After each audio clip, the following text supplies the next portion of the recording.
Halo teman-teman semua, kembali lagi bersama aku, Sipa Halida. Tahukah kamu, dalam desain grafis itu ada dua elemen penting yang harus kita pahami. Apa aja tuh, Kak? Ada bentuk atau form dan ruang atau space. Jadi keduanya ini berperan besar dalam menciptakan komposisi desain yang menarik, seimbang, dan efektif.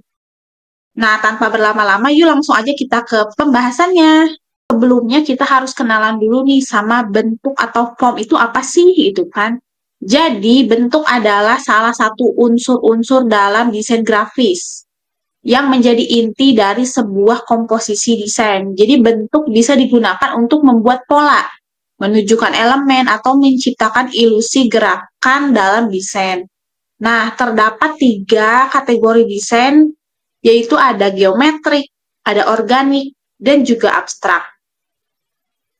Nah, untuk geometrik itu tuh lebih ke bentuk dasar ya, seperti lingkaran, persegi, segitiga, segi empat. Nah, itu tuh termasuk ke bentuk-bentuk geometrik.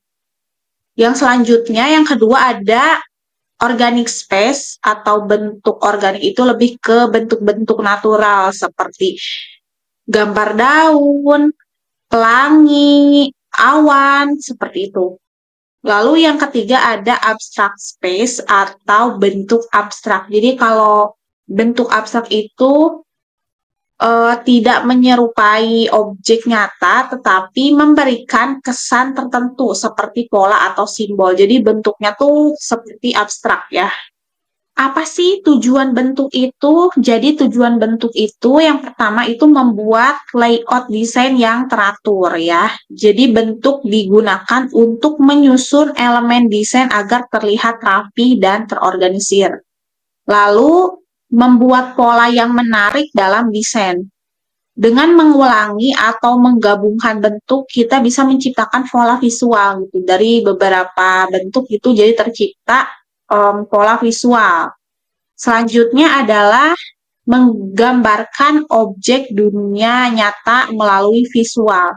Jadi bentuk dapat digunakan untuk mempresentasikan objek atau elemen dari kehidupan nyata. Nah, ini tuh membantu audiens memahami pesan desain melalui visual yang familiar. Jadi bisa menjadi representatif gitu ya. Nah, selanjutnya memisahkan elemen desain agar lebih terorganisir. Jadi, bentuk itu membantu membagi elemen-elemen desain menjadi bagian-bagian yang terpisah, namun tetap saling terhubung. Hal ini membuat desain lebih terstruktur dan enak dilihat. Selanjutnya adalah memberikan ilusi gerakan mata untuk mengarahkan audiens. Nah, dengan menyusun bentuk secara strategis, kita dapat mengarahkan pandangan audiens itu ke elemen yang ingin ditonjolkan. Kayak gitu. Misalkan di layar ini kan ada bentuk kayak panah gitu ya. Nah, itu kan lebih ditonjolkan gitu loh. Jadi, biar audiens tuh fokus ke bentuk yang ingin ditonjolkan gitu. Biasanya bentuk yang ditonjolkan itu ada pesan yang memang harus disampaikan ke audiens, seperti itu. Nah, ini membuat desain itu lebih interaktif dan efektif dalam menyampaikan pesan. Nah, itu beberapa tujuan terkait bentuk. Kita akan membahas ruang. Tadi sebelumnya kita sudah membahas mengenai bentuk, sekarang kita akan membahas mengenai ruang ya. Jadi, ruang adalah jarak antara unsur-unsur elemen dalam desain, seperti objek, teks, atau background. Jadi, ruang yang diatur dengan baik itu membuat desain lebih terstruktur dan nyaman untuk dilihat. Nah, terdapat dua jenis ruang, guys. Jadi, terbagi menjadi dua. Apa aja sih? Yang pertama ada white space. Lalu yang kedua ada negative space. Nah, itu tuh apa sih, Kak? Penjelasan mengenai white space sama negative space. Nah, di slide selanjutnya aku akan bahas lebih detail mengenai dua jenis ruang tersebut ya. Selanjutnya adalah white space. Jadi, white space itu ruang kosong ya. Jadi, dalam desain itu terdapat ruang kosong dan itu tuh penting ya dalam suatu desain. Jadi di sekitar elemen yang tidak memiliki makna khusus, tapi memberikan ruang bernafas. Jadi si keberadaan ruang kosong ini tuh gak ada makna khusus, tapi penting gitu keberadaannya. Karena white space ini tuh memberikan adanya ruang bernafas gitu. Membantu pembaca lebih mudah untuk memahami pesan desain. Contohnya itu margin di sekitar teks atau ruang kosong dalam layout. Nah, bisa teman-teman lihat ya ini di atas yang ada gambar ini, ada perbandingannya ya, yang salah sama yang betul gitu. Kenapa sih contoh layout yang di kiri itu salah dan yang di kanan benar? Coba teman-teman bisa perhatikan dulu. Nah, jadi jawabannya adalah karena yang di sebelah kanan itu dia ada ruang bernapasnya. Jadi ada space-nya, marginnya tuh ada. Jadi nggak terlalu berdekatan tuh antara judul sama subjudul sama isi tuh nggak terlalu dempet-dempetan gitu. Sedangkan yang sebelah kiri tuh dempet-dempetan. Jadi kita aja yang ngelihatnya aja tuh kayak sesak gitu loh. Apalagi tulisannya kecil-kecil gitu. Sedangkan yang sebelah kanan itu ngasih space ruang bernapas gitu. Nah, itu yang betul. Jadi ngasih jarak ruang. Itu penting ya, teman-teman, agar audiens tuh mudah gitu dalam memahami pesannya. Kayak, oh itu judul ya, subjudulnya ada jarak. Habis subjudul tuh ada jarak lagi ke elemennya. Dari elemen tuh ada jarak lagi untuk isinya. Kayak gitu. Jadi ada ruang bernapas ya. Nah, itu terkait dengan white space. Jadi, white space ini ada lanjutannya lagi. Ternyata white space ini terbagi menjadi dua nih, teman-teman. Yang pertama ada micro white space. Micro white space itu apa sih? Jadi, micro white space adalah ruang kosong kecil yang berada pada garis, baris tulisan, paragraf, dan huruf. Fungsinya untuk apa? Fungsinya untuk meningkatkan keterbacaan teks. Kayak contoh yang sebelumnya ya. Ada ruang kosong, ada kayak space gitu, jeda di antara paragraf ke paragraf, tulisan ke tulisan, kayak gitu. Nah, kalau yang kedua itu macro white space adalah jarak antara unsur utama dalam suatu komposisi yang terdapat pada ruang kosong yang besar, seperti jarak antara elemen dalam desain.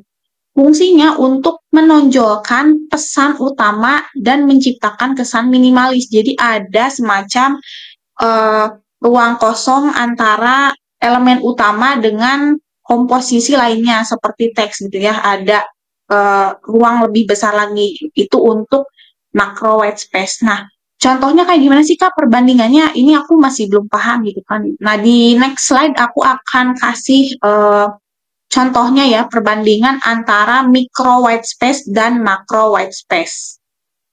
Berikut ini adalah contoh perbedaan penerapan antara micro white space dan macro white space. Jadi, micro white space itu kan ada ruang kosong kecil di antara space, antara jarak paragraf ke paragraf, kalimat ke kalimat. Nah, bisa teman-teman lihat ya di sebelah kiri itu contohnya ada perbandingan mengapa tulisan yang sebelah kiri itu benar dan yang sebelah kanan salah ya, gitu. Coba teman-teman bisa jawab nggak? Kenapa ya yang kanan tuh salah, tapi yang kiri betul gitu? Nah, jawabannya karena yang kiri itu menggunakan ruang micro white space. Jadi ada ruangan kecil antara space antara kalimat ke kalimat selanjutnya. Jadi enggak yang dempet-dempetan banget gitu loh. Sedangkan yang sebelah kanan itu terlalu berdempetan gitu antara tulisan kalimat per kalimatnya. Jadi enggak ada jaraknya gitu. Nah, itu tuh tidak menggunakan micro white space, jadi salah gitu. Kesannya kayak terlalu berdempetan gitu loh, teman-teman. Jadi kita kalau yang ngebacanya juga harus lebih kayak mendekatkan ke tulisannya gitu. Nah, selanjutnya itu yang macro white space. Untuk macro white space kan ruang kosong besar. Jadi cakupan ruangannya tuh, ruangan kosongnya tuh besar ya. Jadi kan untuk macro white space itu jarak antara teks, gambar. Jadi komposisi yang ada dalam desain itu kan ada elemennya, ada gambarnya, ada teksnya. Nah, itu tuh ruang-ruang kosong yang terdapat di antara elemen teks. Nah, itu tuh macro white space, guys. Bisa kalian lihat ya di contoh yang sebelah kanan. Nah, di contoh yang sebelah kanan juga kenapa sih yang kiri itu benar, tapi yang kanan tuh salah gitu kan? Nah, jawabannya karena yang sebelah kiri itu menerapkan macro white space, sedangkan yang kanan tuh enggak. Bisa teman-teman lihat aja tuh jarak antara elemen lingkaran, bentuk lingkaran sama yang sampingnya tuh dempetan banget gitu. Sedangkan yang kiri itu ada jaraknya gitu, ngasih jarak antara elemen ke elemen, terus ke teks juga ngasih jarak kayak gitu. Nah, itu ya perbandingan antara penerapan micro white space dan macro white space. Selanjutnya adalah negative space. Jadi ini tuh pembahasan kedua ya. Yang pertama kan tadi ada white space ya. Yang mana negative space itu termasuk ke dalam ruang gitu kan. Ruang terbagi menjadi dua, ada white space, ada negative space. Nah, sekarang kita akan bahas mengenai negative space. Apa sih negative space itu? Jadi, negative space merupakan ruang kosong di sekitar atau di dalam subjek gambar. Ini biasanya digunakan untuk menonjolkan bentuk-bentuk menarik atau elemen artistik. Contohnya gimana nih gitu kan? Contohnya misalkan logo dengan ruang kosong yang membentuk simbol tersembunyi gitu. Jadi misalkan ada logo nih, tapi di dalam logo tuh ada simbol lagi nih tersembunyi. Nah, itu tuh menyiratkan makna pesan tersirat gitu, atau dalam sebuah tulisan nih, tulisan biasa tapi ternyata dari huruf ke hurufnya tuh menghasilkan adanya bentuk simbol tersembunyi gitu. Contohnya nih bisa kalian lihat ya di dua gambar ini, di dua logo ini. Yang atas itu teman-teman bisa lihat kan ada J gitu kan, terus ada elemen, ada simbol tersembunyi tuh. Kalian bisa lihat nggak? Simbol tersembunyinya apa tuh? Yang di antara J sama S tuh ada gambar burung gitu kan. Nah, itu tuh kan ada semacam simbol tersembunyi yang terdapat dalam huruf gitu. Terus yang kedua, coba teman-teman bisa tahu nggak ada simbol tersembunyi kah di logo yang kedua? Ada teman-teman. Nah, simbol tersembunyinya itu adalah gambar panah. Coba teman-teman, gambar panahnya ada di mana? Itu ada di antara huruf E yang warna orange dan X yang warna oranye tuh. Itu tuh menciptakan adanya tombol panah ya ke kanan. Nah, itu namanya negative space ya, teman-teman, seperti itu. Mengenai tujuan ruang. Apa sih tujuan ruang itu gitu kan? Seberapa pentingnya gitu kan penerapan ruang pada desain gitu. Yang pertama itu membuat desain lebih elegan dan profesional. Bayangkan teman-teman, dari beberapa contoh yang sebelumnya sudah aku jelaskan, kalau misalkan di dalam desain tidak ada ruang, semuanya penuh gitu, dalam desain poster tuh elemennya penuh di mana-mana, terus gak ada jarak antara judul, subjudul, sama isi, bisa dibayangkan gak sih kayak sesaknya si desain itu gitu kan, jadi gak ada jarak sedikit pun gitu, itu kan kesannya gak elegan, kesannya gak profesional, kelihatannya gak bagus, sehingga pesan yang disampaikan gak sampai ke audiens kayak gitu, karena kita aja yang ngeliat aja udah males buat bacanya gitu, gimana pesannya mau nyampe. Nah, kayak itu. Selanjutnya yang kedua adalah membantu menciptakan komposisi yang seimbang. Adanya ruang itu membuat adanya komposisi jadi seimbang, guys. Bisa dibayangkan gak sih kalau gak ada ruang, kayak misalkan antara elemen satu sama elemen satunya tuh berdempetan, gak ada jarak, terlalu berdekatan. Itu tuh gak balance, gak seimbang. Apalagi teks-teksnya nih, gak dikasih ruang gitu kan. Itu kan nanti terlihat si posternya tuh gak ada kesan balance-nya gitu loh. Tidak terlihat. Jadi gak seimbang. Lalu yang ketiga adalah mempermudah pembaca memahami informasi. Nah, ini yang paling penting. Kalau misalkan di dalam desain tidak ada ruang, gak ada jarak gitu kan, audiens kesulitan untuk membaca pesan dari desainnya, udah itu otomatis pesannya gak nyampe. pembaca akan kesulitan dalam memahami informasinya. Nah, itu kan berarti tujuan desain sendiri tidak tercapai kayak gitu.